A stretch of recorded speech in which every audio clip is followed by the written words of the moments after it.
America और Russia के दरमियान हाई लेवल टॉक्स।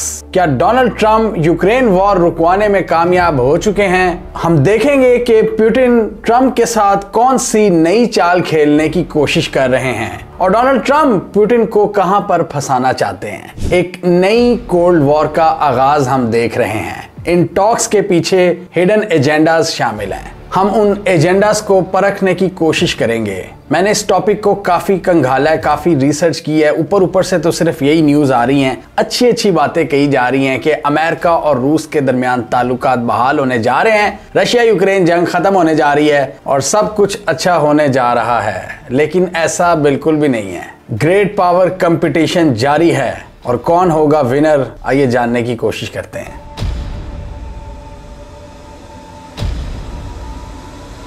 तो इससे पहले हमने देखा था कि जो हेडलाइंस आ रही थी वेस्टर्न मीडिया की जानिब से वो ये थी कि जी यूरोप को अकेला छोड़ दिया यूक्रेन टॉक्स के हवाले से और यूएस और रूस अपनी ही सिमत लेकर चल रहे हैं, यूक्रेन को भी पीछे छोड़ दिया और सिर्फ अपना देख रहे हैं। यहां तक तो बातें समझ आ रही थी। पहले हम ऊपर वाली जरा चीजें देख लेते हैं कि अच्छी बातें क्या हुई हैं रशिया और यूएस की टॉक्स के दौरान, और हम दोनों की अप्रोच को भी समझेंगे। यूएस के secretary of state Marco Rubio और रशिया के फॉरेन मिनिस्टर लावरोव ने तकरीबन एक जैसी ही बात की है, लेकिन कोई ज्वाइंट स्टेटमेंट नहीं आई। उन्होंने कहा कि हमने एग्री किया कि अमेरिका और रशिया के दरमियान ताल्लुकात को आहिस्ता आहिस्ता बहाल किया जाएगा। वॉशिंगटन और मॉस्को में एक दूसरे की एम्बेसीज में स्टाफ को दोबारा भर्ती किया जाएगा। यूक्रेन टॉक्स के हवाले से हाई लेवल टीम्स बनाई जाएंगी और अल्टीमेटली यूएस और रशिया का इकोनॉमिक कोऑपरेशन बढ़ाया जाएगा।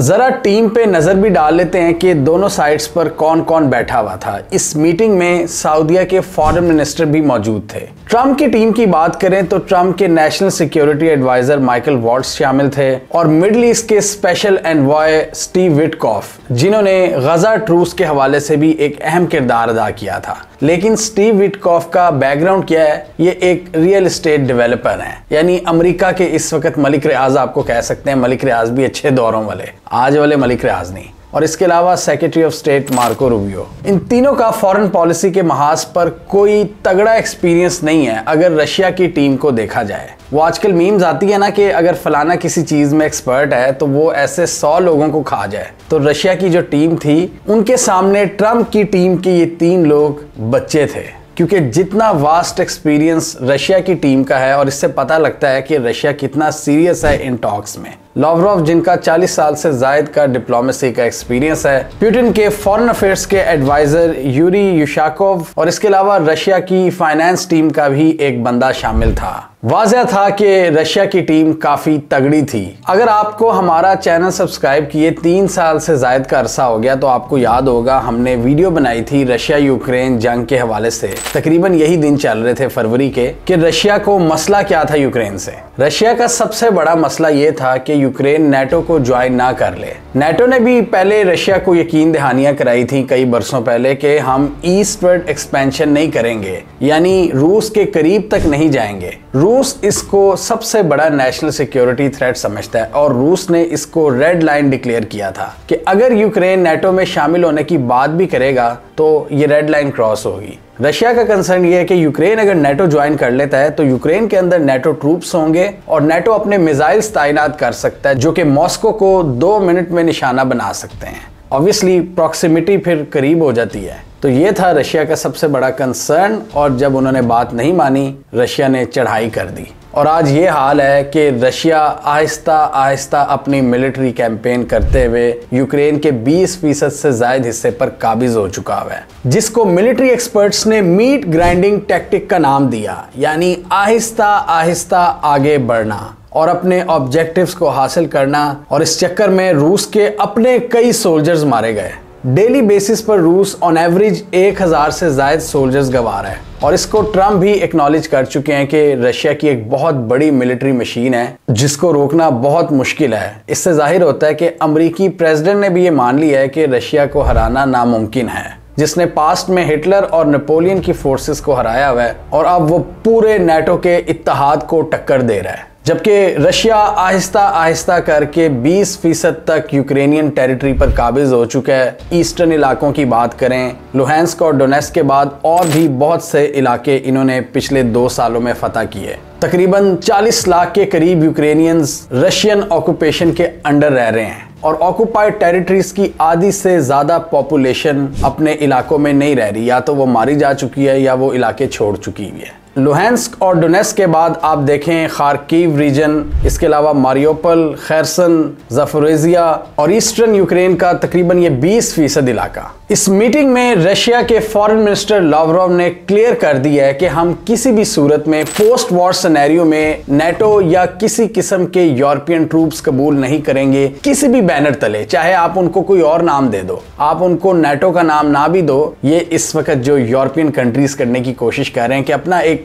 नया अलायंस बनाने जा रहे हैं, वो सोच रहे हैं, एटलीस्ट इस पर बातचीत कर रहे हैं। रूस कह रहा है कि चाहे नेटो हो, चाहे फलाना हो, चाहे टमकाना हो, हमें यूरोपियन ट्रूप्स नहीं चाहिए और ये बात क्लियर हो जानी चाहिए। पिछले साल जब यूके, फ्रांस और अमेरिका की जानिब से अग्रेसिव स्टेटमेंट्स आए थे तो रूस की सीरियसनेस का अंदाजा कर लें कि उन्होंने टैक्टिकल न्यूक्लियर ड्रिल का आगाज कर दिया था। वो कहते हैं कि नेटो तो दूर की बात है, यूरोपीय यूनियन के झंडे तले अगर आप कोई पीस कीपिंग मिशन की भी बात कर रहे हो तो वो भी हमारे लिए काबिल कबूल नहीं है।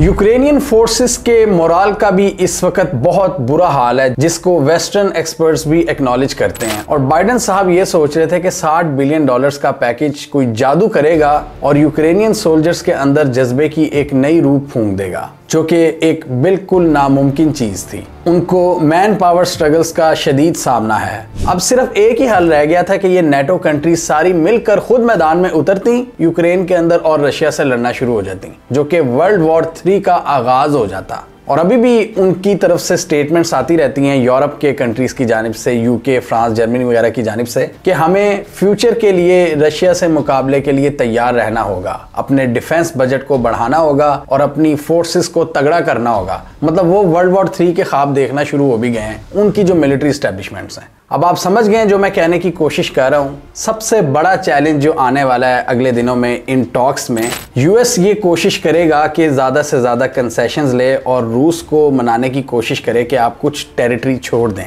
जबकि रूस इस टेरिटरी को छोड़ने के लिए तैयार नहीं है। ट्रंप की टीम ये आहिस्ता आहिस्ता वेस्टर्न एनालिस्ट का दिमाग बनाने की कोशिश कर रही है कि आपको मिलना कुछ नहीं है रूस से, जो उसने ले लिया वो ले लिया। तो यहाँ पर मेरे हिसाब से एक बहुत बड़ा टकराव आएगा, क्योंकि डोनाल्ड ट्रंप चाहे जितनी मर्जी कोशिश कर लें, यहाँ पर CIA, पेंटागन और नेटो वो भी अपनी चालें खेलेंगे और वो किसी ना किसी तरह ट्रंप को मनाने की कोशिश करेंगे कि आप पुतिन से बात करें कि कुछ कंसेशंस दें, कुछ इलाके वापस करें। ये मुज़ाकरात की टेबल पर एक बहुत बड़ा मैदान जंग लगने वाला है और ऑलरेडी इस वक्त हम देख रहे हैं कि ट्रंप बैकफुट पर हैं। ट्रंप के जो बहुत से दावे थे वो पूरे नहीं हुए। जैसे ट्रंप ने कहा था कि मैं तो पहले ही दिन आकर इस जंग को ख़त्म करवा दूंगा, ऐसा बिल्कुल नहीं हो सका। ट्रंप को अब समझ लगेगी कि ये कोई इतनी आसान चीज़ नहीं थी। अब पुतिन भी ट्रंप से खेलेंगे, क्योंकि रशियन प्रेसिडेंट व्लादिमीर पुतिन को भी डोनाल्ड ट्रंप पर 100% भरोसा नहीं है। वो खुद KGB के एक मेंबर रह चुके हैं, इंटेलिजेंस कम्युनिटी से उनका ताल्लुक है, तो उनके जहन में ये डर तो होगा कि डोनाल्ड ट्रंप के पीछे कहीं CIA तो नहीं है। यहाँ पर पुतिन फूंक फूंक कर कदम आगे बढ़ाएंगे और उन्हें दाल में बहुत कुछ काला नजर आ रहा है, क्योंकि जिस तरह यूएस उनको ऑफर्स कर रहा है, जिस तरह उनको प्लेट में रखकर काफी कुछ दिया जा रहा है और उनकी हर बात मानी जा रही है, रशिया के पीछे यूरोप को लताड़ा जा रहा है, यूरोप को साइडलाइन किया जा रहा है। इसका क्या मतलब है? डोनाल्ड ट्रंप साहब कह रहे हैं कि रशिया को G7 में हमें वापस ले लेना चाहिए। इसका कहीं ये मतलब तो नहीं है कि डोनाल्ड ट्रंप रशिया और चाइना का अलायंस तोड़ना चाहते हैं? क्योंकि पिछले 3 सालों में ये वेस्टर्न पावर्स ने बहुत ज्यादा सैंक्शंस लगाई, जिसकी वजह से रशिया और चाइना का इत्तेहाद मजबूत हुआ। ना सिर्फ रशिया और चाइना का, बल्कि ब्रिक्स ने भी अपने आप को स्ट्रेंथन करने की कोशिश की, नई करेंसी बनाने की कोशिश की और नए स्ट्रेटेजिक अंडरस्टैंडिंग करने की कोशिश की। उन्होंने देखा कि वेस्ट तो किसी पर भी सैंक्शन लगा देता है तो सारे इकट्ठे हो गए थे। यानी रशिया यूक्रेन जंग के बाद जितनी पाबंदियां रूस पर लगी थी, उसकी वजह से आप कह सकते हैं कि एशिया और रशिया के दरमियान ताल्लुकात बहुत मजबूत हुए। उन्होंने नई नई मंडियां भी तलाश कर ली, चाइना और भारत को ज्यादा तेल बेचना शुरू कर दिया और चाइना के साथ तो उनके मिसाली ताल्लुकात कायम हो गए। और हमने देखा कि पुतिन ने किस तरह वियतनाम का विजिट किया, नॉर्थ कोरिया, ये चाइना के साथ साथ और दूसरे एशियाई ममालिक, पाकिस्तान से भी उनके रवाबित बढ़े।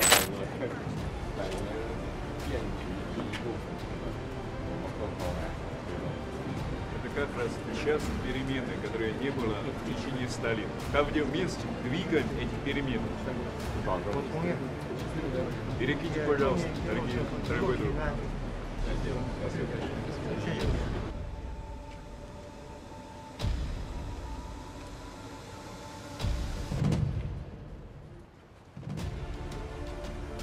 तो ये जो ईस्टर्न अलायंस था ना एशियन ममालिक का, ये तगड़ा हो गया उन सैंक्शंस के बाद। सबने देखा कि ये तो इतना बुरा सलूक होता है सैंक्शन लगाने के बाद। ये थी बाइडेन एरा की पॉलिसी कि किस तरह रूस को कॉर्नर किया जाए, जबकि रूस ने अपने ताल्लुकात को डाइवर्सिफाई कर लिया। अब डोनाल्ड ट्रंप उसका रिवर्सल चाह रहे हैं। तो अब उस रिवर्सल प्लान में ये बू आ रही है कि कहीं रूस और चाइना के ताल्लुकात में दरार डालने की कोशिशें तो नहीं की जा रही। इसको चाइना भी बड़े गौर से देखेगा और पुतिन भी बड़ा आराम से, बड़ा सोच समझकर कोई फैसला करेंगे कि अमेरिका की सारी ऑफर्स को कबूल किया जाए या ना किया जाए। इवन अमेरिका अगर उन पर प्रेशर नहीं भी डालता कि आप इलाके वापस ना करो, आप G7 में वापस आ जाओ, आपके साथ हम ट्रेड और इकोनॉमी दोबारा बहाल करते हैं, सैंक्शंस खत्म करते हैं, लेकिन उसके बाद क्या? इससे कहीं ये तो नहीं कि वो चाइना को आइसोलेट करने की कोशिश कर रहे हैं। ये एक बहुत बड़ी चाल हो सकती है ट्रंप एडमिनिस्ट्रेशन की। लेकिन जैसे मैंने पहले कहा कि रशिया की टीम बहुत तगड़ी है, वो इन सारी पॉसिबिलिटीज को बड़ी गहरी नजर से देख रही होगी। यूएस के जो डिफेंस सेक्रेटरी हैं पीटर हेग्सेथ, जो कि फॉक्स न्यूज के एक एंकर थे, एक्स मिलिट्री मेंबर हैं, उन्होंने भी क्लियर कह दी है यूक्रेन को कि आप अपने इलाके वापस देखने के ख्वाब छोड़ दो, ये इलाके गए अब आपके हाथ से। और जब डोनाल्ड ट्रंप से सवाल किया गया कि आपने यूक्रेन को इन टॉक्स में क्यों नहीं शामिल किया, यूक्रेन आपसे गिला कर रहा है, तो डोनाल्ड ट्रंप ने बड़े गुस्से से कहा, उन्होंने कहा कि 3 साल से आप रूस से लड़े हो, मैं तो नहीं था, आप उनसे कोई डील कर लेते, आपने क्यों नहीं की। इन कमेंट्स से पता लगता है कि डोनाल्ड ट्रंप के क्या एम्बिशंस हैं। उनका फंडा सिंपल है कि जो उनसे बात करेगा वो उनसे बात करेंगे, चाहे उनके पूरे मुल्क की एस्टेब्लिशमेंट उस मुल्क को अपना दुश्मन ही क्यों ना समझती हो, एनिमी नंबर 1 ही क्यों ना कहती हो, लेकिन डोनाल्ड ट्रंप अपनी मर्जी से चलेंगे। वो देखते हैं कि कौन उनको और उनके कंट्री को रिस्पेक्ट दे रहा है। जैसे कि वो यूरोपीय यूनियन को कहते हैं कि वो अमेरिका को बहुत अनफेयरली ट्रीट करता है, वो हम पर बहुत सी रेगुलेशंस आयद करते हैं, हमारे बिजनेसेस को फलने फूलने नहीं देते, हमारी बातें नहीं मानते। और दूसरी तरफ रशिया है, पुतिन है, जिनके अंदर ट्रंप को एक बहुत बड़ी पॉसिबिलिटी नजर आती है और उनसे बहुत रिस्पेक्ट से बात की जाती है। अनलाइक दी बाइडेन एडमिनिस्ट्रेशन, जिसने कोई कसर नहीं छोड़ी थी कि रशिया को हर तरह से क्रिपल किया जाए, उन पर सैंक्शंस लगाई जाए और उनको ग्लोबल फाइनेंशियल सिस्टम से निकाला जाए। लेकिन वेस्ट का वो प्लान क्लियरली फेल हो चुका है। और आप देखें ये जो वेस्टर्न ममालिक थे, अमेरिका बाइडेन के अंदर G7 ममालिक को जो प्रोवोक करता रहता था कि रूस के खिलाफ स्टेटमेंट दो, चाइना के खिलाफ, अब एक नई इंतजामिया एक बिल्कुल डिफरेंट पॉलिसी अपना रही है। और यूरोप परेशान खड़ा हुआ है कि यार ये तो हैंड हो गया हमारे साथ। हम जो बातें करते रहे कि जी रूस एनिमी नंबर 1 है और अमेरिका हमारे साथ खड़ा है, ये तो बीच चौराहे में हमें छोड़कर चला गया। तो अमेरिका की इस सिचुएशन को पुतिन एक्सप्लॉइट करने की भी कोशिश कर सकते हैं और वो बड़ा केयरफुली आगे बढ़ेंगे। और डोनाल्ड ट्रंप की जो एक वीक पोजीशन है, जो उनके वीक दावे थे जिसकी वजह से वो अंडरमाइन होते हैं, उसका भी फायदा उठा सकता है रशिया और टॉक्स में अपना एक अपर हैंड रख सकता है। टेरिटरी के हवाले से तो रशिया इनको कोई कंसेशन नहीं देगा, लेकिन नई एनर्जी और ट्रेड डील्स हो सकती हैं।